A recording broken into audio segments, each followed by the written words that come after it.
Subscribe करें श्री विकास गौतम जी महाराज के YouTube channel को और हमारे वीडियोज सबसे पहले देखने के लिए बेल आइकन को दबाना ना भूलें। जय श्री राधे। हमारे पास कई बार एक प्रश्न आता है कि हम अपने घर में 2 लड्डू गोपाल जी रख सकते हैं या नहीं रख सकते हैं। तो आज इस वीडियो के माध्यम से हम ये बात जानेंगे कि हमें हमारे घर के मंदिर में कौन से देवी देवता की कितनी प्रतिमाएं विराजमान करनी चाहिए, कौन से देवी देवता की कितनी मूर्तियां हम अपने घर में विराजमान कर सकते हैं। तो सबसे पहले आज हम जानेंगे कि हम अपने घर में 2 लड्डू गोपाल जी रखें या नहीं रखें। तो ध्यान देना, अगर आपके घर में 1 लड्डू गोपाल जी हैं तो आपको दूसरे लड्डू गोपाल जी को लाने की कोई भी आवश्यकता नहीं है। जिसके घर पर 1 लड्डू गोपाल जी हैं तो वो 2 लड्डू गोपाल अपने घर में क्यों लाना चाहते हैं? क्योंकि उनको ये लगता है उनके गोपाल जी छोटे हैं, उनको वस्त्र नहीं आते, या वो दूसरे बड़े गोपाल जी लेकर के आना चाहते हैं, वो उन छोटे गोपाल जी से संतुष्ट नहीं हैं। तो क्या गारंटी है आप जो दूसरे गोपाल जी लेकर के आओगे तो आप उनसे संतुष्ट हो सकोगे? इसलिए अगर आपके घर में 1 लड्डू गोपाल है तो उन्हीं की सेवा पूजा आप करें, आपको दूसरे लड्डू गोपाल जी को लाने की कोई आवश्यकता नहीं है। चाहे जितने भी बड़े आपके घर पर लड्डू गोपाल जी हैं, आप उन्हीं की मन से भाव से पूरी तरह सेवा करो, क्योंकि आप जितना बड़ा विग्रह लेकर के आएंगे, जितना बड़ा विग्रह हमारे यहाँ होता है, हमें सेवा अपराध का दोष उतना ही ज्यादा लगता है। आपके घर में जितने बड़े ठाकुर जी हैं, अगर आपसे कोई त्रुटि हो जाती है तो बड़े ठाकुर जी होने पर, बड़े लड्डू गोपाल होने पर, त्रुटि होने पर सेवा अपराध का दोष लग जाता है, जो कि छोटे विग्रह होने पर नहीं लगता। इसलिए अगर आपके यहाँ पर छोटा विग्रह है और आपसे कोई छोटी मोटी त्रुटि भूल हो जाती है सेवा में तो आपको दोष नहीं लगेगा। लेकिन अगर आप बड़ा विग्रह अपने घर में विराजमान करते हैं और अगर आपसे सेवा में कोई भूल हो जाती है तो उसमें सेवा में जो त्रुटि अगर हुई तो उसके सेवा अपराध का दोष भी लग जाता है। इसलिए आपके यहाँ पर जैसे भी लड्डू गोपाल हैं उन्हीं की सेवा पूजा करते रहें, क्योंकि दूसरे लड्डू गोपाल लाते समय जो आपका भाव है उसमें आपके घर में जो लड्डू गोपाल जी विराजमान हैं उन्हें आप छोटा समझ रहे हैं। भगवान को कभी भी हमें छोटा समझने की भूल नहीं करनी चाहिए। इसलिए अगर आप अपने घर में विराजमान लड्डू गोपाल जी को छोटा समझ करके बड़े लड्डू गोपाल जी लाने की सोच रहे हैं तो आप अपने छोटे लड्डू गोपाल जी की ही भाव से सेवा पूजा करें। अगर आपके यहाँ पर पहले से ही 2 लड्डू गोपाल विराजमान हैं तो ध्यान दें, तो फिर आपको दोनों ही लड्डू गोपालों की सेवा पूजा करनी है। फिर आप दोनों लड्डू गोपाल जी की सेवा करें, बिल्कुल भी कोई भ्रम अपने अंदर ना रखें, क्योंकि लड्डू गोपाल जी भगवान श्री कृष्ण के बाल स्वरूप के रूप हैं और उनकी सेवा पूजा एक बच्चे के समान की जाती है। इसीलिए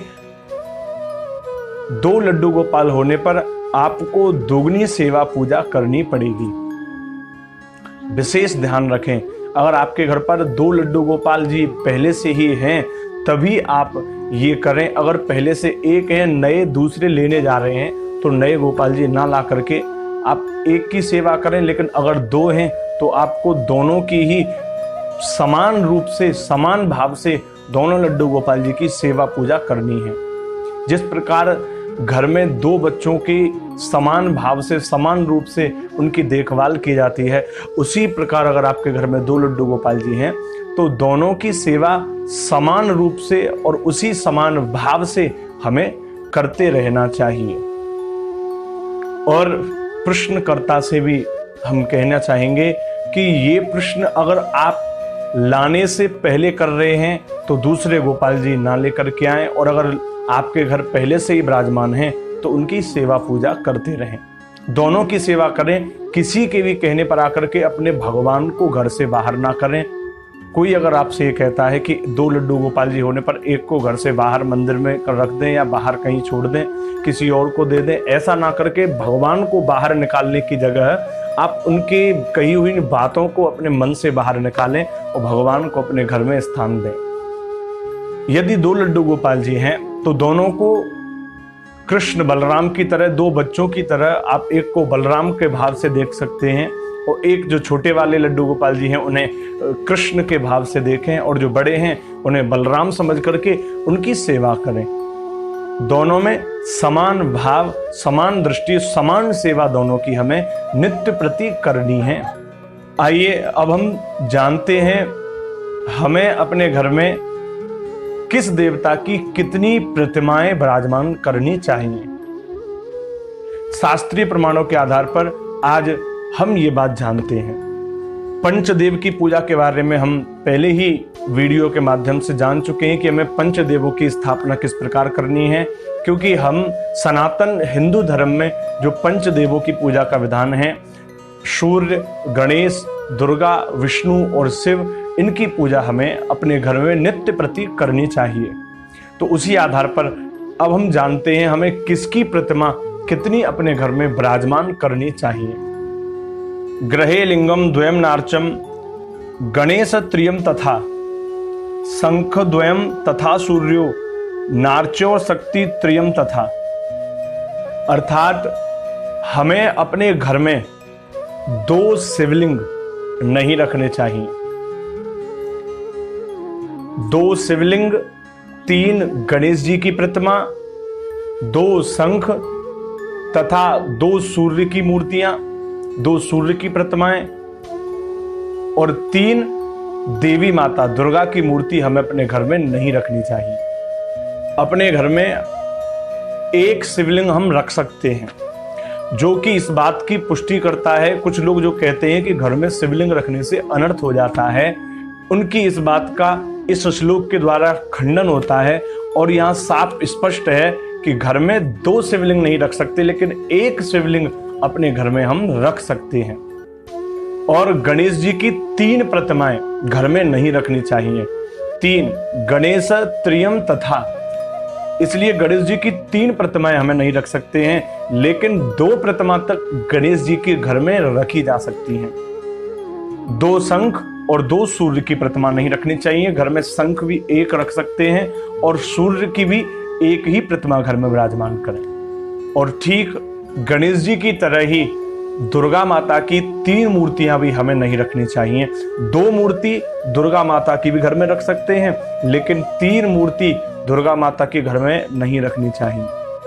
द्वे चक्रे द्वारका यास्तु सालेग्राम शिलाद्वयम तेसाम तो पूजने नैव उद्वेगम प्राप्नुयाद ग्रही। अर्थात हमारे घर के मंदिर में 2 गोमती चक्र नहीं होने चाहिए और 2 सालेग्राम रख कर के पूजा करना, 2 सालेग्राम की पूजा करना भी वर्जित है। आप सारी बातों को अगर याद ना रख पाए तो बस इतना याद रखें कि गणेश और दुर्गा माता के अतिरिक्त किसी और देवी देवता की 2 मूर्तियों की स्थापना हमें नहीं करनी है।